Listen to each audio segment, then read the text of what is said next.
लोगों को इसमें दिखता है कि बंगाल में चुनाव आने वाला है, इसलिए वंदे मातरम की चर्चा हो रही है। वो वंदे मातरम के महिमा मंडन को बंगाल के चुनाव के साथ जोड़कर कम करना चाहते हैं। ये सही है कि वंदे मातरम की रचनाकार बंकिम बाबू बंगाल में पैदा हुए, बंगाल में गीत की रचना हुई, और आनंद मठ जिसमें बाद में वंदे मातरम समाहित हुआ, उसकी पृष्ठभूमि भी की बंगाल थी। मगर जब वंदे मातरम का प्रकटीकरण हुआ, वंदे मातरम बंगाल तक सीमित नहीं रहा था, देश तक भी सीमित नहीं रहा था।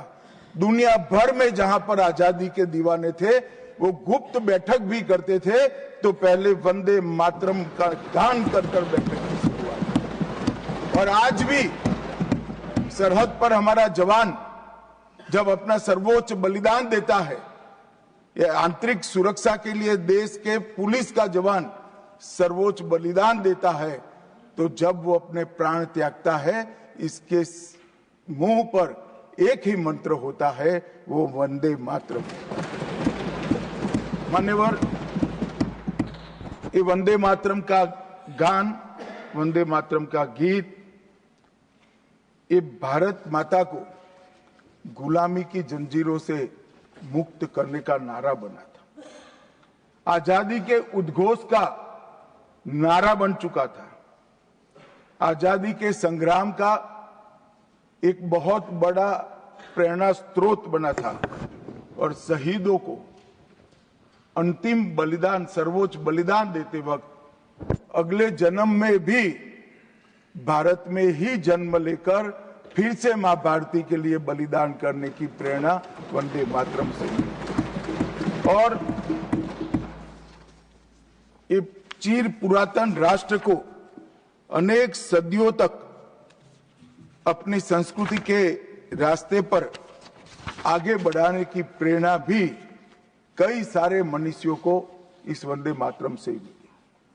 वंदे मातरम की दोनों सदनों में इस चर्चा से, वंदे मातरम के महिमा मंडन से, वंदे मातरम के गौरव गान से हमारे बच्चे, किशोर, युवा और आने वाली कई पीढ़ियां वंदे मातरम के महत्व को भी समझेगी और उसको राष्ट्र के पुनर्निर्माण का एक प्रकार से आधार भी बनाएगी।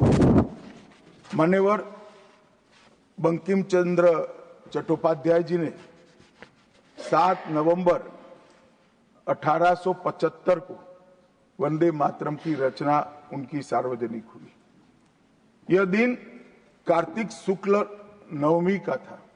अक्षय नवमी या जगदात्री पूजा के रूप में यह दिन मनाया जाता है। और जब रचना की, तब शुरू में कुछ लोगों को लगा कि एक उत्कृष्ट साहित्यिक कृति है, परंतु देखते देखते देखते वंदे मातरम का एक गीत देशभक्ति, त्याग और राष्ट्रीय चेतना का प्रतीक बन गया, जिसने हमारे आजादी के आंदोलन का रास्ता प्रशस्त किया।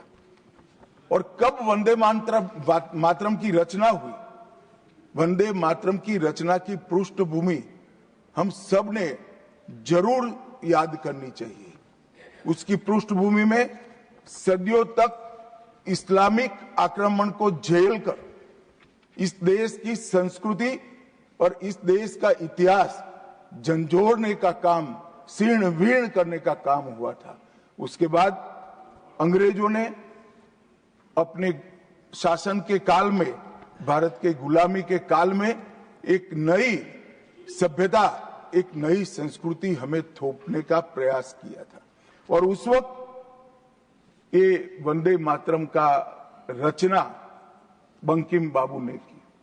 और वो रचना के अंदर बहुत बारीकी से जो हमारी मूल सभ्यता थी, हमारा सांस्कृतिक राष्ट्रवाद था, देश को माता के रूप में कल्पना कर देश की माता के रूप में जो कल्पना की, इसकी आराधना करने की हमारी परंपरा थी, उसको उन्होंने पुनः प्रस्तापित किया था। और इसीलिए ये गीत देखते देखते कोई प्रचार के बगैर, उस वक्त ना सोशल मीडिया था ना प्रचार के कोई साधन थे, उल्टा जो सरकार थी वो तो उसको रोकना चाहती थी, प्रतिबंध लगाती थी। वंदे मातरम बोलने वालों पर कोड़े बरसाए जाते थे, जेल में डाल दिए जाते थे।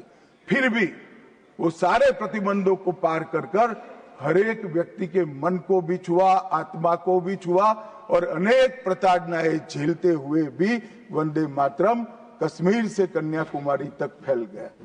मान्यवर, ये एक प्रकार से भारत के संस्कृति के प्रति श्रद्धा रखने वाले सभी लोगों को पुनः जागरण का मंत्र बन गया। गुलामी के कालखंड में कई मंदिर, विश्वविद्यालय, कला केंद्र, हमारी कृषि व्यवस्था है, हमारी शिक्षा व्यवस्था, कई सारी लाइब्रेरी अस्त व्यस्त हो गई, तोड़ दी गई, शीर्ण वीर्ण कर दी गई, मगर हमारी संस्कृति, उसके भाव को हमारे जनमानस से कोई नहीं मिला। मगर एक जरूरत थी वो भाव को जागरूक करने की और वो भाव को पुनः संगठित करने की। उसी वक्त बंकिम बाबू ने वंदे मातरम की रचना की और देखते देखते वंदे मातरम का नारा अक्रॉस द कंट्री, पूरे देश में ट्रैवल कर गया मान्यवर, और अंडमान निकोबार की जेलों तक पहुंच गया। उसको ना अंग्रेज रोक सके, ना अंग्रेजों की सभ्यता को स्वीकारने वाले लोग रोक सके। मान्यवर, वंदे मातरम ने एक ऐसे राष्ट्र को जागरूक किया जो अपनी दिव्य शक्ति को भुला चुका था। राष्ट्र की आत्मा को जागरूक करने का काम वंदे मातरम ने किया। यह इसीलिए महर्षि अरविंद ने कहा, वंदे मातरम भारत के पुनर्जन्म का मंत्र है। श्री अरविंद का ये वाक्य, इसका गर्भित अर्थ वो वंदे मातरम की महत्ता को बताता है। मान्यवर, अरविंद घोष ने यह भी कहा कि देश को एक ऐसे मंत्र की आवश्यकता थी और ईश्वर ने उसे साकार करने के लिए ही बंकिम बाबू को इस भूमि पर भेजा था। श्री अरविंद का वंदे मातरम के लिए भाव बच्चे बच्चे के लिए एक प्रेरणा स्रोत बन गया और हमारे आजादी का नारा बन गया। मान्यवर, हमारे देश को जो लोग समझते हैं, लोग जो जानते हैं, वो सभी लोगों को मालूम है कि हमारा देश पूरी दुनिया में एक प्रकार से अनूठा देश है।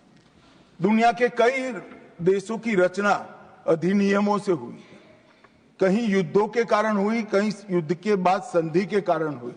भारत एकमात्र ऐसा देश है जिसकी सीमाएं कोई अधिनियम से तय नहीं की है।